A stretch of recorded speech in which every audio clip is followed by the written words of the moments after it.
Here, I agree with Professor Whittington, who says that the government's position here is not positing a new application of the rule, but a challenge to the rule itself.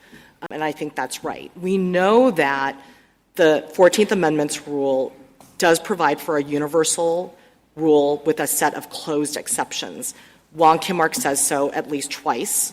It says in an earlier passage that the framers were not trying to introduce any new exceptions. To the contrary, they were trying to foreclose any caste-creating exceptions like the court had created in Dred Scott. The second reason we know this is that the debates themselves had the framers saying, number one, we are declaring what is already the law in this country, at least for white Americans, and we are putting any further exceptions to birthright citizenship outside the reach of any future Congress. They were very concerned about that. And the third thing I would say is that that it would be contrary to the central purpose of the 14th Amendment Citizenship Clause to admit new exceptions. For all those reasons, the entire history of the Citizenship Clause is driven by the notion that we don't want to have any other exception. I understand your point about the executive order, but Congress's authority under Section 5 of the 14th Amendment, I guess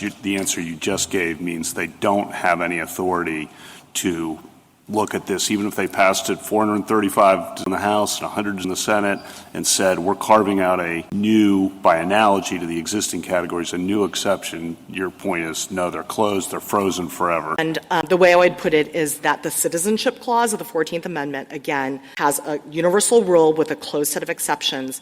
It sets a floor. So the Congress has, under the Naturalization Clause, the power to expand citizenship to other people not covered by the 14th Amendment, and obviously they have in many ways, but they can't go below that floor that the Constitution sets. Sauer acknowledged that, and you mentioned this in your opening, that if we agree with you on how to read Wong Kim Ark, then you win.